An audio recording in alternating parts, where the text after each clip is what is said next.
Praise God. ದೇವರ ನಮ್ಮನ್ನು ಆಶೀರ್ವದಿಸಲಿ. ಯೇಸು ಕ್ರಿಸ್ತನ ಹೆಸರಿನಲ್ಲಿ ನಮಗೆ ಶುಭಾಶಯಗಳು. ದೇವರ ನಾಮಕ್ಕೆ ಮಹಿಮೆ ಉಂಟಾಗಲಿ. ನಮ್ಮ ಇಂದಿನ ಸಂದೇಶದ ಶೀರ್ಷಿಕೆ, ನಿಮ್ಮ ಯೋಗಕ್ಷೇಮಕ್ಕೆ ಸೇವಕತ್ವವು ಅಗತ್ಯ. ಇಂದು ನಾವು ಯೇಸುವಿನ ಯಜಮಾನ ಮತ್ತು ಸೇವಕನ ದೃಷ್ಟಾಂತದ ಬಗ್ಗೆ ಕಲಿಯಲಿದ್ದೇವೆ. ಈ ನೀತಿಗತೆಯನ್ನು ನಾವು ಓದೋಣ. ಲೂಕ 17:7-10. ನಿಮ್ಮಲ್ಲಿ ಒಬ್ಬನಿಗೆ ಹೊಲದಲ್ಲಿ ಕೆಲಸ ಮುಗಿಸಿ ಬಂದ ತನ್ನ ಸೇವಕನಿಗೆ, ಬೇಗನೆ ಬಂದು ಊಟಕ್ಕೆ ಕುಳಿತುಕೋ ಎಂದು ಹೇಳುವವನು ಯಾರಾದರೂ ಇದ್ದಾರೆ? ಅವನು ತನಗೆ ಊಟಕ್ಕೆ ತಯಾರಿಸು, ನಾನು ಊಟ ಮಾಡಿ ಕುಡಿದು ಮುಗಿಸುವವರೆಗೂ ಕಟ್ಟು, ಆಮೇಲೆ ನೀನು ತಿನ್ನು ಎಂದು ಹೇಳುವುದಿಲ್ಲವೇ? ಹಾಗೆಯೇ ನೀನು ನಿಮಗೆ ಆಜ್ಞಾಪಿಸದನ್ನೆಲ್ಲ ಮಾಡಿದ ಮೇಲೆ ನಾವು ನಿಷ್ಪ್ರಯೋಜಕ ಸೇವಕರು, ನಾವು ಮಾಡಬೇಕಾದದನ್ನು ಮಾತ್ರ ಮಾಡಿದ್ದೇವೆ ಎಂದು ಹೇಳಿರಿ. ಇಲ್ಲಿ ಮುಖ್ಯ ವಿಷಯವೇನೆಂದರೆ, ಸೇವಕನು ಊಟ ಮಾಡುವ ಮೊದಲು ಹೊಲದಲ್ಲಿ ತನ್ನ ಯಜಮಾನನ ಕೆಲಸವನ್ನು ಮುಗಿಸಬೇಕಾಯಿತು.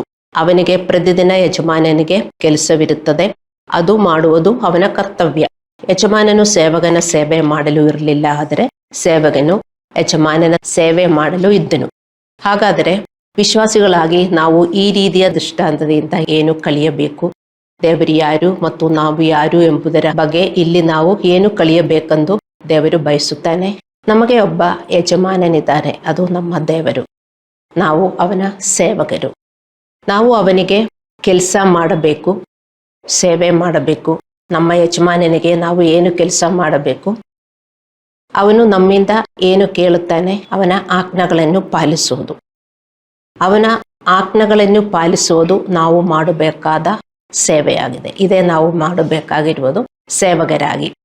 ಆತನು ನಮಗೆ ಹೇಳುವುದಂತಹ ಕೆಲಸಗಳಿಗೆ ನಾವು ಆದ್ಯತೆ ನೀಡಬೇಕು.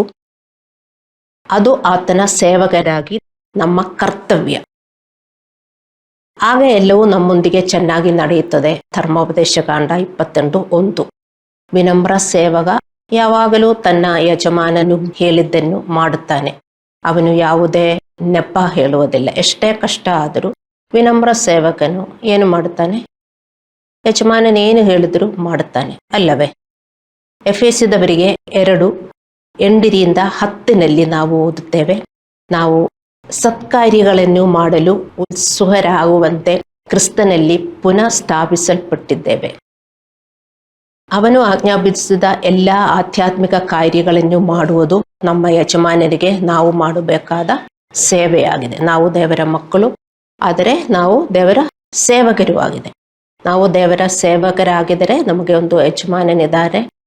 ಯಜಮಾನನು ಹೇಳಿದ್ದನ್ನು ನಾವು ಮಾಡಬೇಕು. ನಾವು ಮಾಡಲಿಲ್ಲ ಅಂದರೆ ನಾವು ಸೇವಕರ ಅಂದು ಬರೀ ಹೆಸರಿರುತ್ತದೆ. ಈಗ ಈ ವಾಕ್ಯ ವೃಂದವನ್ನು ನಾವು ಪರಿಗಣಿಸೋಣ.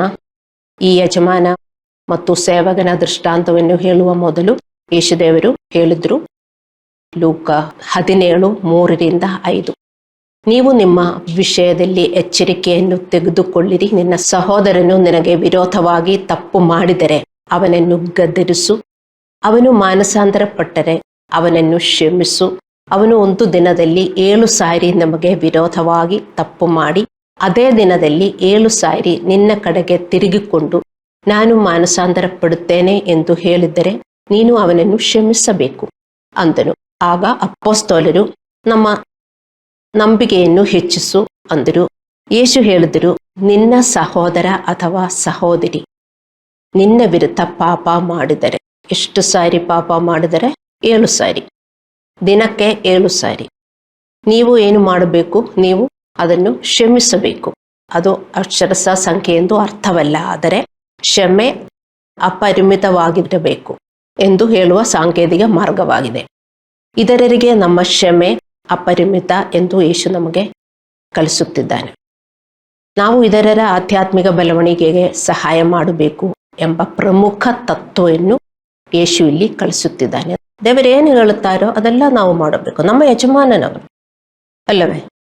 ಸೊ ಇಲ್ಲ, ಇದು ನನಗೂ ಮಾಡೋಕ್ಕಾಗಲ್ಲ, ಅದು ಮಾಡುತ್ತೀನಿ, ಅಲ್ಲಾಂದರೆ ಯಾವಾಗಲೂ ನನಗೂ ಮಾಡೋಕ್ಕಾಗಲ್ಲ, ನನಗೆ ಇಷ್ಟ ಬಂದಾಗ ಮಾಡ್ತೀನಿ, ಇದೆಲ್ಲ ಒಂದು ಸೇವಕನಿಗೆ ಹೇಳಕ್ಕಾಗತ್ತಾ? ಇಲ್ಲ. ನಾವು ಫೇತ್ಫುಲ್ ಸೇವಕರಾಗಿ ದೇವರೇನು ಹೇಳಿದ್ರು ನಾವು ಮಾಡಬೇಕು. ಒಂದೇ ವ್ಯಕ್ತಿ ನಮಗೆ ಎಷ್ಟೇ ಸಾರಿ ತಪ್ಪು ಮಾಡಿದರೂ ಅವರನ್ನು ನಾವು ಕ್ಷಮಿಸಬೇಕು. ನಮಗೆ ಎಷ್ಟು ಕಷ್ಟ ಇರುತ್ತದೆ, ಅಲ್ಲವೇ? ಆದರೆ ಯೇಸುದೇವರು ಹೇಳಿದ್ರು, ಅದನ್ನು ನಾವು ಮಾಡಬೇಕು. ಹಲ್ಲೆಲೂಯ. ಇದರ ಆಧ್ಯಾತ್ಮಿಕ ಬೆಳವಣಿಗೆಗೆ ಅದು ಸಹಾಯ ಮಾಡುತ್ತದೆ. ಅದೇ ದೇವರ ಪ್ರಮುಖ ತತ್ವ. ನಾವು ನಂಬಿಕೆಯಲ್ಲಿ ಬೆಳೆಯಲು ದೇವರ ಮಕ್ಕಳಂತೆ ಒಟ್ಟಾಗಿ ನಾವು ಕೆಲಸ ಮಾಡಬೇಕು. ನೀವು ಇದರ ಕೆಟ್ಟ ಖಾತೆಯನ್ನು ನಿಮ್ಮ ಮನಸ್ಸಲ್ಲಿ ಇಟ್ಟುಕೊಂಡರೆ ನೀವು ಆಧ್ಯಾತ್ಮಿಕವಾಗಿ ಬೆಳೆಯುತ್ತಿಲ್ಲ ಮತ್ತು ಇತರರನ್ನು ಬೆಳೆಯಲು ಬಿಡುವುದಿಲ್ಲ. ನೀವು ಜನರು ಮಾಡಿದ್ದನ್ನು ನಿಮ್ಮ ಹೃದಯದಲ್ಲಿ ಇಟ್ಟುಕೊಂಡರೆ ಅದನ್ನರ್ಥ ನೀವು ದೇವರ ಸೇವೆ ಮಾಡುತ್ತಾ ಇಲ್ಲ. ದೇವರು ಹೇಳಿದರು, ಎಷ್ಟೇ ಸಾರಿ ತಪ್ಪು ಮಾಡಿದರೂ ಅವರನ್ನು ನಾವು ಕ್ಷಮಿಸಬೇಕು. ಆ ಶಕ್ತಿ ಮತ್ತೆ ಆ ಪಾತ್ರ ಎಲ್ಲ ನಮ್ಮಲ್ಲಿ ಇರಲಿಲ್ಲ, ಅದು ನಾವು ಬೆಳೆಸಬೇಕು ಅಲ್ಲವೇ? ಮತ್ತೆ ಇನ್ನೂ ನಾವು ಆ ಕೆಟ್ಟ ಖಾತೆಯೆಲ್ಲ ನಾವು ಮನಸ್ಸಲ್ಲಿ ಇಟ್ಟುಕೊಂಡರೆ ಮೊದಲು ನಾವು ದೇವರ ಸೇವೆ ಮಾಡ್ತಾ ಇಲ್ಲ ಮತ್ತು ನಾವು ಆಧ್ಯಾತ್ಮಿಕವಾಗಿ ಬೆಳೆಯುತ್ತಾ ಇಲ್ಲ, ಬೇರೆಯವರನ್ನು ಬೆಳೆಯಕ್ಕೆ ಬಿಡುತ್ತಾ ಇಲ್ಲ. ನೀವು ಅರ್ಥ ಮಾಡಿಕೊಳ್ಳಬೇಕು ಇದು. ನೀವು ನಿಮ್ಮ ಕುಟುಂಬ ಸದಸ್ಯರನ್ನು ಕೂಡ ಕ್ಷಮಿಸದಿದ್ದರೆ ಅವರು ಬದಲಾಗಲು ನೀವು ಬಿಡುವುದಿಲ್ಲ. ನೀವು ಕ್ಷಮಿಸಿದರೆ ಮಾತ್ರ ಅವರು ಬದಲಾಗುವುದು. ಅದು ನಾನು ಯಾವಾಗಲೂ ಹೇಳುತ್ತೀನಿ. ನಮ್ಮ ಜೊತೆಯಲ್ಲಿ ನಮ್ಮ ಎಲ್ಲ ಕುಟುಂಬ ಸದಸ್ಯರು ನಂಬುವುದಿಲ್ಲ ಅಲ್ಲವೇ? ನಂಬದಿರುವವರು ಮನೆಯಲ್ಲಿ ಇದ್ದಾರೆ. ಅವರು ಬರಬೇಕಂದ್ರೆ ಅವರು ಏನೇ ತಪ್ಪು ಮಾಡಿದರೂ ನಾವು ಕ್ಷಮಿಸಬೇಕು. ಎಲ್ಲರನ್ನೂ ನಾವು ಕ್ಷಮಿಸಬೇಕು. ಸ್ಪೆಷಲಿ ಅವರಿಗೆ ನಾವು ಬಿಡಕ್ಕಾಗಲ್ಲ. ಅರ್ಥವಾಯ್ತೆ? ಆದರೆ ಮಾತ್ರ ಅವರು ಬದಲಾಗುವುದು. ಅವರು ಬದಲಾಗಿದ್ರೇನೆ ನಿಮಗೆ ಒಳ್ಳೆಯದಾಗುವುದು ಅಲ್ಲವೇ? ಹಲ್ಲೆಲೂಯ. ಒಬ್ಬ ಸಹೋದರ ಅಥವಾ ಸಹೋದರಿ ನಿಮ್ಮ ವಿರುದ್ಧ ಪಾಪ ಮಾಡಿದರೆ ನೀವು ಅವರನ್ನು ತಕ್ಷಣವೇ ಕ್ಷಮಿಸಬೇಕು ಅಂತ ಯೇಸು ಇಲ್ಲಿ ಹೇಳುತ್ತಾ ಇಲ್ಲ. ಆದರೆ ನಾವು ಅವರನ್ನು ಗೆದರಿಸಿ ಕ್ಷಮಿಸಬೇಕು ಅಂತ ಇಲ್ಲಿ ನಮಗೆ ವಚನ ಕೊಟ್ಟಿದ್ದಾರೆ. ನಾವು ಹಾಗೆಯೇ ಮಾಡದಿದ್ದರೆ ಪಾಪ ಮಾಡದವನು ಬದಲಾಗಲು ನಾವು ಸಹಾಯ ಮಾಡುತ್ತಿಲ್ಲ. ನಾವು ಅವರಿಗೆ ಅವರ ಪಾಪಗಳನ್ನು ಅರ್ಥ ಮಾಡಿಕೊಡುವಂತೆ ನಾವು ಮಾಡಬೇಕು. ಗೆದರಿಸಿ ನಾವು ಕ್ಷಮಿಸಬೇಕು ಎಂದರೆ, ಗೆದರಿಸುವುದು ಅಂದರೆ ವ್ಯಕ್ತಿಯು ತನ್ನ ತಪ್ಪನ್ನು ಗುರುತಿಸಿ ಅದರಿಂದ ದೂರವಿರಲು ಸಹಾಯ ಮಾಡುವ ಗುರಿಯನ್ನು ಹೊಂದುವ ಪ್ರೀತಿಯ ಸೇವೆಯಾಗಿದೆ. ಲೆವಿಟಿಕಸ್ 19:17. ಪ್ರೀತಿಯಿಂದ ನಾವು ಈ ಕೆಲಸ ಮಾಡಬೇಕು, ಕೋಪದಿಂದಲ್ಲ. ನಾವು ಗದರಿಸುವುದು, ಅವರನ್ನು ತಪ್ಪು ತಿಳಿಸುವುದು ನಾವು ಪ್ರೀತಿಯಿಂದ ಮಾಡಬೇಕು.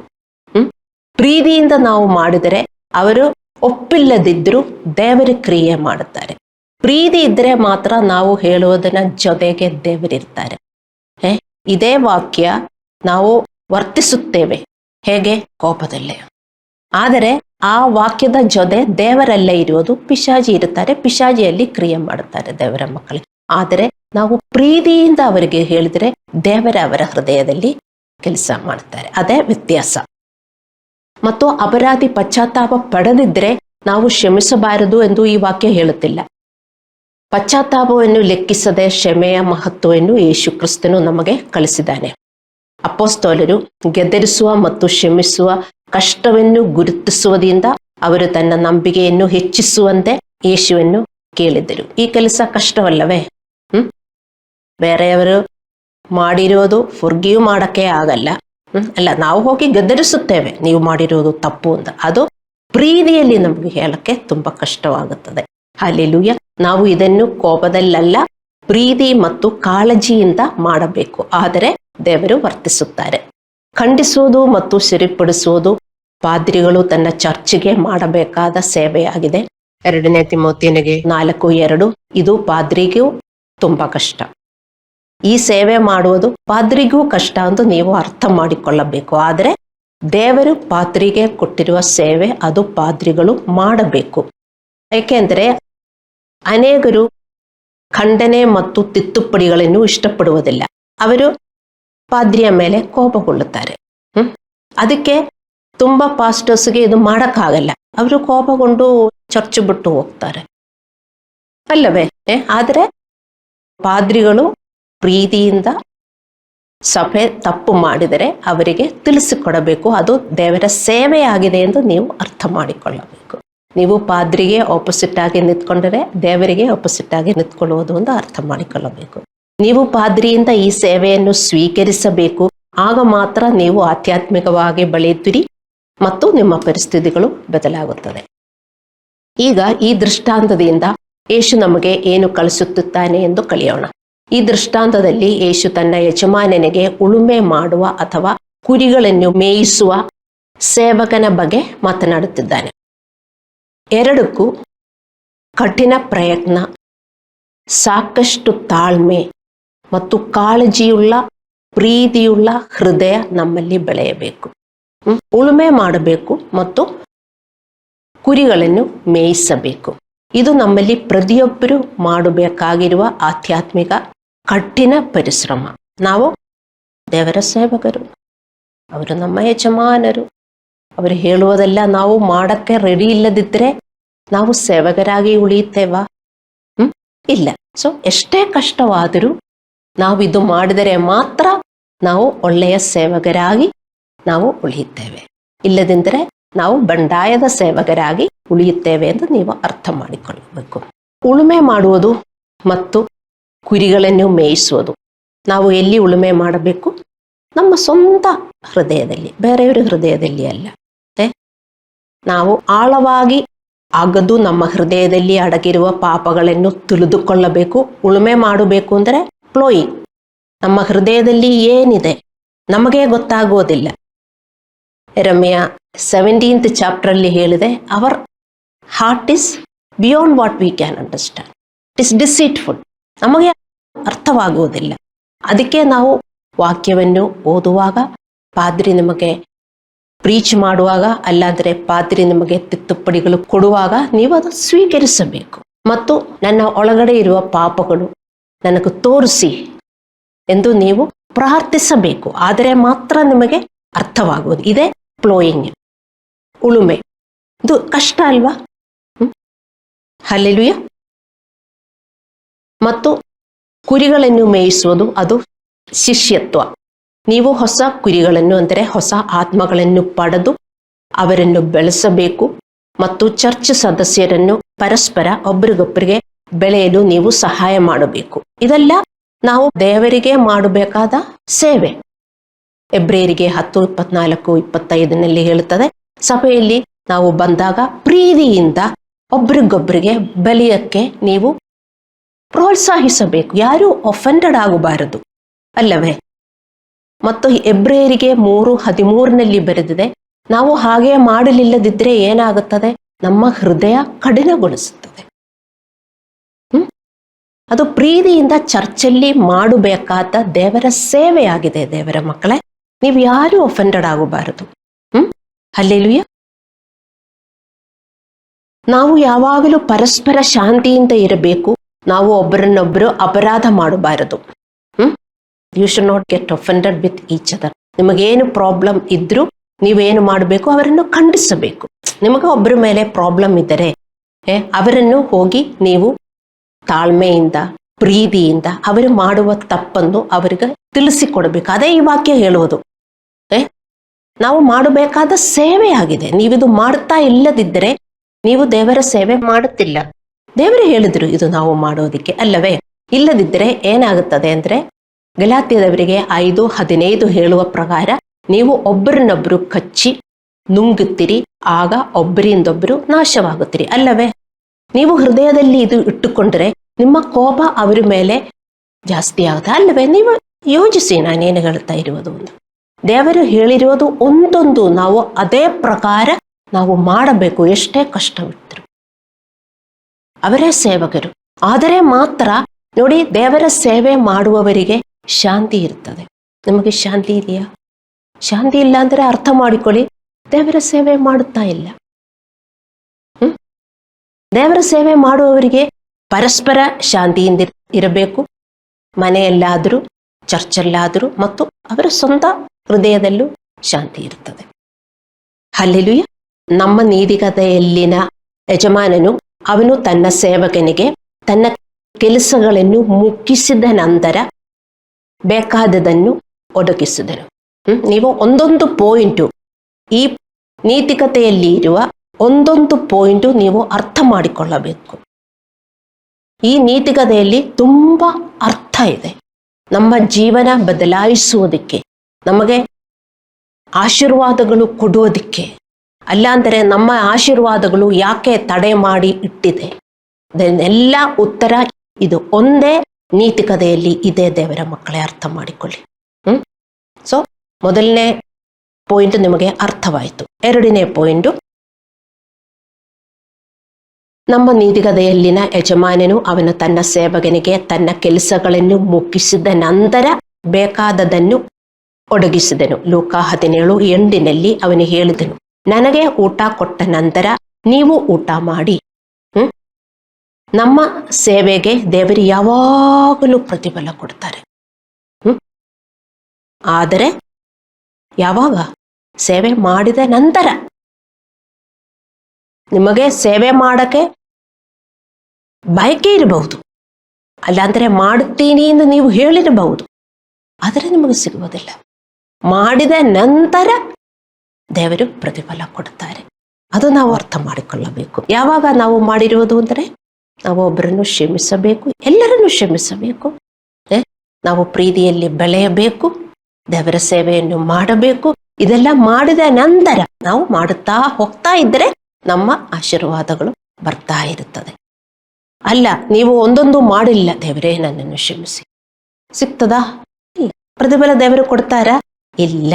ಮಾಡಿದ ಮೇಲೆಯಿಂದ ನೀವು ಈ ವಾಕ್ಯ ನಾನಿಲ್ಲಿ ಓದುತ್ತಾ ಇಲ್ಲ, ನಾನು ವಾಕ್ಯ ಕೊಡ್ತೀನಿ, ನೀವು ಓದಬೇಕು. ಯೋಹಾನ 15:7 ಮತ್ತು 16.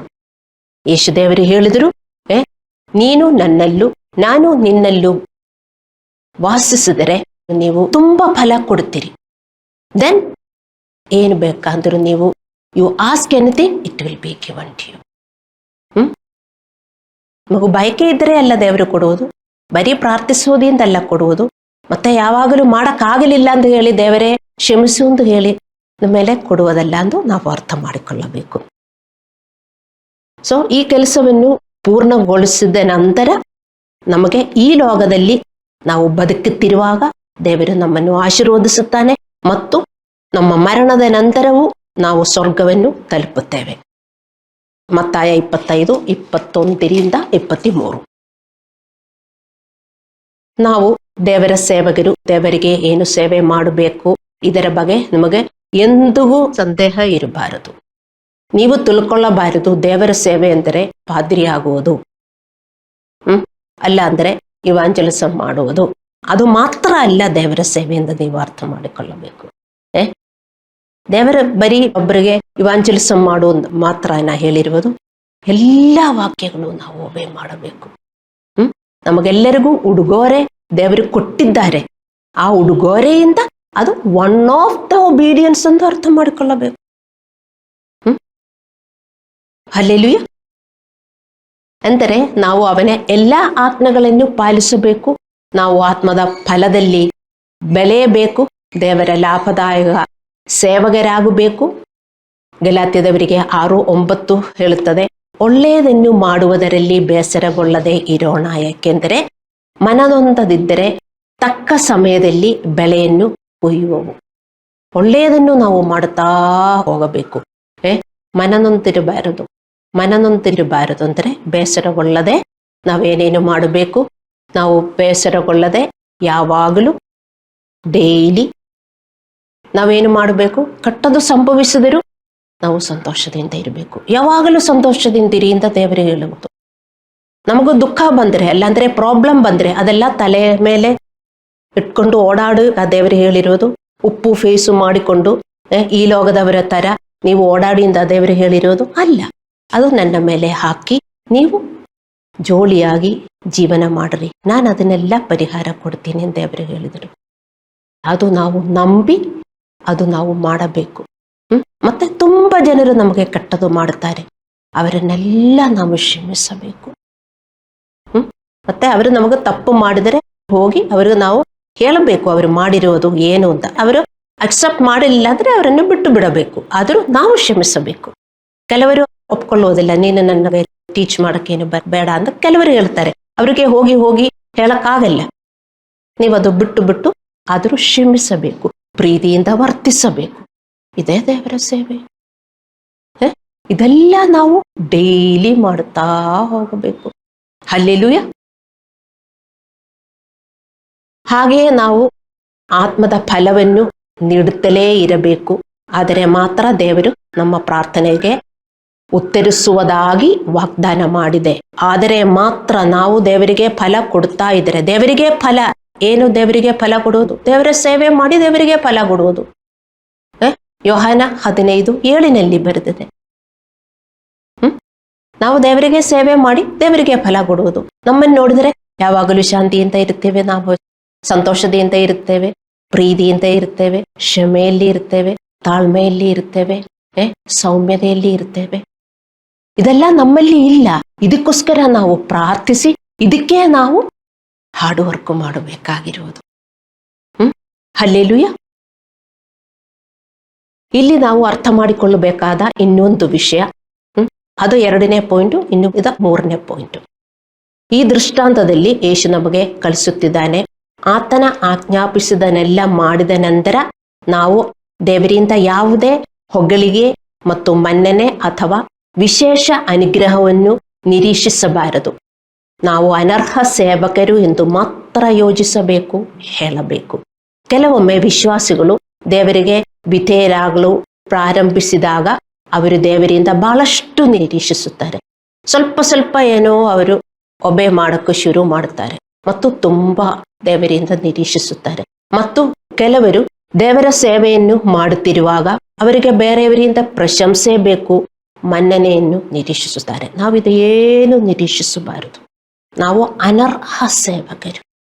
ನಾವೇನು ಮಾಡುವುದು ಅಂತ ನಮಗೆ ಅರ್ಥವಾಗಬೇಕು. ಹಲ್ಲೆಲೂಯಾ.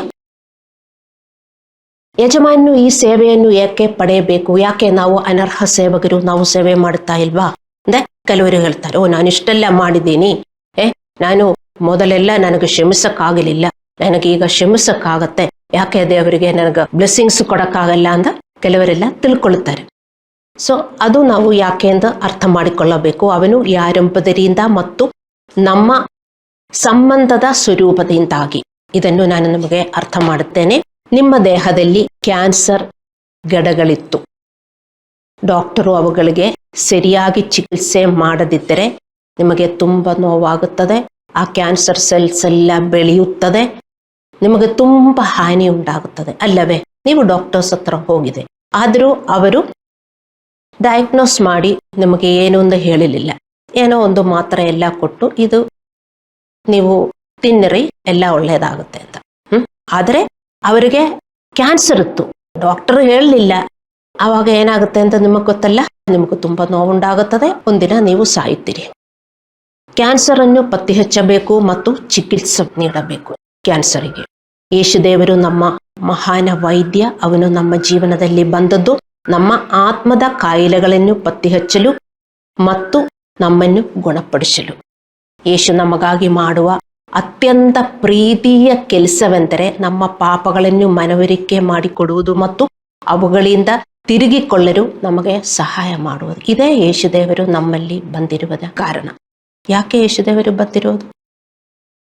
ಬರಬಾರದಾಯ್ತು ಅಂತ ನೀವು ಹೇಳಕ್ಕಾಗತ್ತಾ? ನಮಗೆ ಆತ್ಮದ ಕ್ಯಾನ್ಸರ್ ರೋಗ ಇದೆ. ಏನದು? ನಮ್ಮ ಪಾಪಗಳು. ಅದು ವಯಸ್ಸಾಗುತ್ತಾ ಅದು ಸ್ಟ್ರಾಂಗ್ ಆಗುತ್ತದೆ, ಅಲ್ಲವೇ? ವಯಸ್ಸಾಗುತ್ತಾ ಚಿಕ್ಕ ಮಕ್ಕಳಿಗೆ ನೋಡಿ, ನಿಮಗೀಗ ಕೋಪ ಅದೆಲ್ಲ ಇದೆಯಲ್ಲ, ನೀವು ಕೂಸಾಗಿದ್ದಾಗಲೂ ಅದೆಲ್ಲ ಇತ್ತು, ಈಗ ಎಲ್ಲಿಂದ ಹುಟ್ಟಿ ಬಂದಿರುವುದಲ್ಲ. ನಿಮಗೀಗ ಎಷ್ಟು ಕೋಪ ಇದೆ, ಜಲಸಿ ಇದೆ. ಕೆಲವು ಮಕ್ಕಳು ನೋಡಿದೆಯಲ್ಲ, ಅಪ್ಪ ಇನ್ನೊಂದು ಮಗುಗೆ ಹಗ್ಗು ಮಾಡಿದರೆ ಜಲಸಿ. ಅದೆಲ್ಲ ಬೆಳೆದು ಹೆಂಗಾಗುತ್ತದೆ? ಅದು ವಯಸ್ಸಾದಾಗ ಈ ಪಾಪಗಳೆಲ್ಲ ಹೆಚ್ಚಿಸುತ್ತದೆ. ಅದು ನಮಗೆ ಹಾನಿ ಮಾಡುತ್ತದೆ, ನಮಗೆ ರೋಗ ಉಂಟಾಗುತ್ತದೆ ಮತ್ತು ನಮ್ಮ ಪ್ರಾರ್ಥನೆಗಳು ದೇವರು ಉತ್ತರಿಸುವುದಿಲ್ಲ. ತುಂಬಾ ಕಟ್ಟದು ನಮಗೆ ಬರ್ತದೆ. ಅಂದ್ರೆ ದೇವರ ಸಹಾಯನೇ ನಮ್ಮ ಜೊತೆಗೆ ಇರುವುದಿಲ್ಲ. ತಕ್ಷಣ ಏನಾದರೂ ಆಗಿದರೆ ಅಯ್ಯೋ ನನಗೆ ಹಿಂಗೆ ಯಾಕಾಯ್ತು ಅಂತ ಜನ ಬಡಿಕೊಳ್ಳುವುದು ಇದು ಕಾರಣ. ಸೊ ನಾವು ಇದಕ್ಕೆ ದೇವರಿಗೆ ಕೃತಜ್ಞರಾಗಿರಬೇಕು. ನಾವು ಕೇವಲ ಅನರ್ಹ ಸೇವಕರು, ಏಕೆಂದರೆ ಯೇಸು ನಮ್ಮ ಜೀವನದಲ್ಲಿ ಬರದಿದ್ದರೆ ನಮ್ಮ ಪಾಪಗಳಿಂದಾಗಿ ನಮ್ಮ ಜೀವನ ದುಃಖಕರವಾಗಿತ್ತು. ನೀವೀಗ ಹೇಳ್ತೀರಾ, ಅಯ್ಯೋ ನನ್ನ ಜೀವನ ದುಃಖಕರ ಅಂತವರು ಇವತ್ತು ಪಶ್ಚಾತ್ತಾಪಪಟ್ಟು ಹೋಲಿ ಕಮ್ಯೂನಿಯನ್ ತಕ್ಕೋಬೇಕು. ಯಾಕೆಂದ್ರೆ ನೀವು ಯೇಸು ದೇವರ ಹತ್ರ ಬಂದು ಹೌದು, ನೀವು ಒಳ್ಳೆಯವರಾಗಲಿಲ್ಲ, ಆದರೂ ನಿಮ್ಮ ಪಾಪಗಳಿಗೆಲ್ಲ ಸ್ವಲ್ಪ ಆದರೂ ಏನೋ ಅಲ್ಲಿ ಇಲ್ಲಿ ಎಲ್ಲ ನಿಮಗೇನೋ ಒಂದು ಕಂಟ್ರೋಲ್ ಬಂದಿದೆ. ಅದರಿಂದ ನಿಮಗೆ ಎಷ್ಟು ಒಳ್ಳೆಯದಾಯಿತು ಅಂತ ನಿಮಗೇ ಗೊತ್ತಿಲ್ಲ. ಅದಿಲ್ಲದಿದ್ದರೆ ನಿಮಗೆ ಏನಾಗಬಹುದಾಯಿತು ಎಂದು ನಿಮಗೆ ತಿಳುವಳಿಕೆ ಇಲ್ಲದೆ ತುಂಬ ಜನರು ಮಾತಾಡುತ್ತಾರೆ. ನೀವು ಹಂಗೆ ಮಾತಾಡ್ತಾ ಇರಬಹುದು, ಯಾಕೆ ನಾನು ರಕ್ಷಿಸಲ್ಪಟ್ಟಿದೆ, ನಾನು ಹಳೆ ಜೀವನದಲ್ಲಿ ಮುಂದುವರಿಯಬಹುದಾಯಿತು, ಯಾಕೆ ನಾನು ಹಿಂಗೆಲ್ಲ ಮಾಡಬೇಕು, ಹಂಗೆಲ್ಲ ನೀವು ತಿಳ್ಕೊಳ್ಳಬಾರದು. ಯೇಸುದೇವರು ಹೇಳಿದರು, ನೀನಲ್ಲ ನನ್ನನ್ನು ಆರಿಸಿರುವುದು, ನಾನೇ ನಿನ್ನನ್ನು ಆರಿಸಿರುವುದು. ಎದಕ್ಕೆ? ಅದು ಮರೆಯಬಾರದು ದೇವರ ಮಕ್ಕಳೇ. ಅದಕ್ಕೆ ನಾವು ಅನರ್ಹ ಸೇವಕರು. ನೀವು ಯೇಸುದೇವರ ಹತ್ರ ಬಂದು ಎಷ್ಟು ವರ್ಷ ಆಯಿತು ಅಂತ ನನಗೂ ಗೊತ್ತಿಲ್ಲ. ಏನಾದರೂ ನಿಮಗೆ ಒಳ್ಳೆಯದಾಗಿದ್ರೆ ಯೇಸುದೇವರ ಹತ್ರ ಬಂದ ಮೇಲೆ ಖಂಡಿತ ನಿಮಗೆ ತುಂಬ ಒಳ್ಳೆಯದಾಯಿತು. ನಿಮಗೆ ನಿಮ್ಮ ಕಣ್ಣಿನಿಂದ ನಿಮಗೆ ಕಾಣಲ್ಲ ಅದು. ನಿಮಗೆ ಏನಿಲ್ಲ ಅದೇ ನೋಡಿಕೊಂಡು ನೀವು ಗ್ರಂಬಲ್ ಮಾಡುವವರಿರಬಹುದು. ಅರ್ಥ ಮಾಡಿಕೊಳ್ಳಿ ದೇವರ ಮಕ್ಕಳೇ. ಅದಕ್ಕೆ ನಾವು ಅನರ್ಹ ಸೇವಕರು. ದೇವರನ್ನು ನಾವು ಸೇವೆ ಮಾಡುತ್ತಾ ಹೋಗಬೇಕು. ಹಲ್ಲೆಲೂಯ. ದೇವರ ಪ್ರತಿಯೊಂದು ಆಜ್ಞೆಯು ಪಾಲಿಸುವ ಮೂಲಕ ನಾವು ನಮ್ಮ ಪಾಪಗಳಿಂದ ಹೊರಗೆ ಬರ್ತೇವೆ. ಈ ಕ್ಯಾನ್ಸರ್ ಹೇಗೆ ವಾಸಿಯಾಗುವುದು? ನಮಗೆ ಆತ್ಮದ ಕ್ಯಾನ್ಸರ್ ಇದೆ. ಯೇಸುದೇವರು ಹೇಳಿದ್ರು, ಯೇಸುದೇವರ ಹತ್ರ ಬರಲಿಲ್ಲದಿದ್ರೆ ನಮಗೆಂದಿಗೂ ಗೊತ್ತಾಗ್ತಾ ಇರಲಿಲ್ಲ ಅಲ್ಲವೇ? ನಾನೇನು ಪಾಪ ಮಾಡ್ತೀನಿ, ಅವರು ಹಂಗ ಮಾಡಿರುವುದರಿಂದ ನಾನು ಹಿಂಗೆ ಮಾಡೋದು. ಅವರು ಒಳ್ಳೇದಾದ್ರೆ ನಾನು ಒಳ್ಳೆಯವರು, ಕಟ್ಟದು ಮಾಡಿದ್ರೆ ನಾನು ಕಟ್ಟದು ಮಾಡ್ತೀನಿ, ಅಲ್ಲಾದ್ರೆ ನಾನು ತುಂಬ ಒಳ್ಳೆಯವಳು ಅಲ್ಲ. ಪಾಪ ಏನಂದು ಯೇಸು ಕ್ರಿಸ್ತನಿಲ್ಲದೆ ಯಾರಿಗೂ ಗೊತ್ತಾಗುವುದಿಲ್ಲ ಅಲ್ಲವೇ? ಏನಾಗುತ್ತದೆ? ನಮ್ಮ ಈ ಕ್ಯಾನ್ಸರು ಬೆಳೆದು ಬೆಳೆದು ಬೆಳೆದು ನಮಗೇನಾಗುತ್ತದೆ, ಎಷ್ಟು ಪೇನ್ ಆಗುತ್ತದೆ. ಈಗ ನಿಮಗೆ ಪೇನ್ ಇದ್ರೆ ಅದು ಏನೂ ಅಲ್ಲ ಅಂತ ತಿಳ್ಕೋಬೇಕು. ಈಗ ನಿಮಗೆ ಪೇನ್ ಇರಬಹುದು, ಯಾಕೆಂದ್ರೆ ನೀವು ದೇವರನ್ನು ಪೂರ್ಣವಾಗಿ ನೀವು ಪಾಲಿಸುತ್ತಾ ಹೋಗ್ತಾ ಇಲ್ಲ, ಅದಕ್ಕೆ ಪೇನು. ನೀವು ಅರ್ಥ ಮಾಡಿಕೊಳ್ಳಿ ದೇವರ ಮಕ್ಕಳೇ. ಸೊ ನಾವು ದೇವರ ಪ್ರತಿಯೊಂದು ಆಜ್ಞೆಗಳನ್ನು ಪಾಲಿಸುವ ಮೂಲಕ ನಾವು ನಮ್ಮ ಪಾಪಗಳಿಂದ ಹೊರಗೆ ಬರ್ತೇವೆ.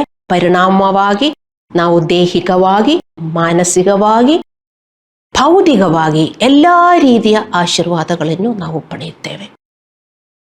ದೈಹಿಕವಾಗಿ ರೋಗ ಬರುವುದಿಲ್ಲ, ಮಾನಸಿಕವಾಗಿ ಅಂದರೆ ನಮಗೆ ಯಾವಾಗಲೂ ಖುಷಿ ಇರುತ್ತದೆ, ಮತ್ತು ಎಲ್ಲ ಅನುಗ್ರಹಗಳು ದೇವರು ಕೊಟ್ಟಿರುವ ಎಲ್ಲ ಪ್ರಾಮಿಸಸ್ಸು ಎಸ್ ಅಂಡ್ ಏಮನ್ ಅದೆಲ್ಲ ಬಂದು ಸೇರುತ್ತದೆ ನಮಗೆ. ಅರ್ಥ ಮಾಡಿಕೊಳ್ಳಿ ದೇವರ ಮಕ್ಕಳೇ. ಯಾರಿಗೆ? ದೇವರ ಸೇವಕರಿಗೆ. ನೀವು ಸೇವೆ ಮಾಡದೆ ಯಾವಾಗಲೂ ದೇವರೇ ನನ್ನನ್ನು ಕ್ಷಮಿಸಿ ಎಂದು ಹೇಳಿದರೆ ಇದೆಲ್ಲ ಬರುವುದಿಲ್ಲ. ಹಲ್ಲೆಲೂಯ. ನಮ್ಮ ಪಾಪಗಳಿಗೆ ಕ್ಷಮೆ ಹೇಳುತ್ತಲೇ ಇದ್ದಾಗ ನಾವು ದೇವರನ್ನು ಪಾಲಿಸುತ್ತಿಲ್ಲ. ನಿಧಿ ಇಲ್ಲದೆ ಕ್ಷಮಿಸಲು ಯೇಸು ನಮಗೆ ಹೇಳಿದನು. ವಿತೌಟ್ ಲಿಮಿಟ್ ನಾವು ಇನ್ನೊಬ್ಬರನ್ನು ಕ್ಷಮಿಸಬೇಕು. ಆಗತ್ತಾ? ಆಗಲ್ಲ ಅಂತ ಹೇಳಿದರೆ ನಿನ್ನ ಸೇವೆ ಮಾಡೋಕ್ಕಾಗಲ್ಲ ದೇವರೇ ಅಂತ ನಾವು ಹೇಳುವುದು ಮಾತ್ರ. ದೇವರ ಮಕ್ಕಳೇ ಅರ್ಥ ಮಾಡಿಕೊಳ್ಳಿ. ಹಲ್ಲೆಲೂಯ. ನಾವು ದೇವರು ಹೇಳಿದ್ದನ್ನು ಮಾಡದಿದ್ದರೆ ಮತ್ತು ನಂತರ ಕ್ಷಮೆ ಹೇಳಿದರೆ ನಾವು ದೇವರ ಸೇವೆ ಮಾಡುತ್ತಿಲ್ಲ ಮತ್ತು ದೇವರ ಸೇವಕರಾಗಿ ಬದುಕುತ್ತಿಲ್ಲ. ನಾವು ಬಂಡಾಯದ ಸೇವಕರು ಅಂತ ಅರ್ಥ ಮಾಡಿಕೊಳ್ಳಬೇಕು. ಮತ್ತೆ ಬಂಡಾಯದ ಸೇವಕರು ಕೂತ್ಕೊಂಡು ದೇವರೇ ಅದು ಕೊಡಿ ಇದು ಕೊಡಿ ಎಂದು ಹೇಳಿಬಿಟ್ಟು, ನಮಗೆ ತಿಳುವಳಿಕೆ ಇರಬೇಕು, ಬುದ್ಧಿ ಇರಬೇಕು. ಜಾಣರಾಗಿ ನಾವು ಆಧ್ಯಾತ್ಮಿಕವಾಗಿ ಜಾಣರಾಗಿ ನಾವು ಜೀವನ ಮಾಡಬೇಕು. ದೇವರ ಆಜ್ಞೆಗಳು ಕೇವಲ ಅನುಸರಿಸಬೇಕಾದ ನಿಯಮಗಳಲ್ಲ, ಅವು ನಮಗೆ ಅಪಾರ ಆಶೀರ್ವಾದಗಳನ್ನು ತರುವುದು ನೀವು ಅರ್ಥ ಮಾಡಿಕೊಳ್ಳಬೇಕು. ತುಂಬ ಜನರು ಹೇಳ್ತಾರೆ, ಯಾಕೆ ದೇವರ ಹಂಗೆಲ್ಲ ಹೇಳ್ತಾರೆ, ನನಗದು ಮಾಡೋಕ್ಕಾಗಲ್ಲ ಇದು ಮಾಡೋಕ್ಕಾಗಲ್ಲ ಅಂತ. ಯಾಕೆ ದೇವರು ಹೇಳ್ತಾರೆ? ದೇವರು ನಮ್ಮ ಯಜಮಾನರು, ಅವ್ರಿಗೇನಾದರೂ ಬೇಕಾ? ಅವರ ಸೇವಕರು ನಾವು, ನಮಗೂ ಬೇಕು. ದುಡಿದರೇನೆ ನಮಗೇನಾದರೂ ದುಡ್ಡು ಸಿಕ್ಕುವುದು. ನಮ್ಮ ಪಾಪದ ಜೊತೆ ನಾವು ದುಡಿದರೇನೆ ನಮಗೇನಾದರೂ ಒಳ್ಳೆಯದಾಗುವುದು. ಅದಕ್ಕೆ ನೀವು ಅರ್ಥ ಮಾಡಿಕೊಳ್ಳಬೇಕು, ದೇವರ ಆಜ್ಞೆಗಳು ಕೇವಲ ಅನುಸರಿಸಬೇಕಾದ ಬರೀ ನಿಯಮಗಳಲ್ಲ, ಅವು ನಮಗೆ ಅಪಾರ ಆಶೀರ್ವಾದಗಳನ್ನು ತರುತ್ತದೆ. ಲೂಕ 11:28, ಇರೆಮ್ಯ 7:23, ಕೀರ್ತನೆಗಳು 112, 1, 2, 3. ನಾವು ಕಣ್ಣುಗಳನ್ನು ಮುಚ್ಚಿ ಪ್ರಾರ್ಥನೆ ಮಾಡೋಣ.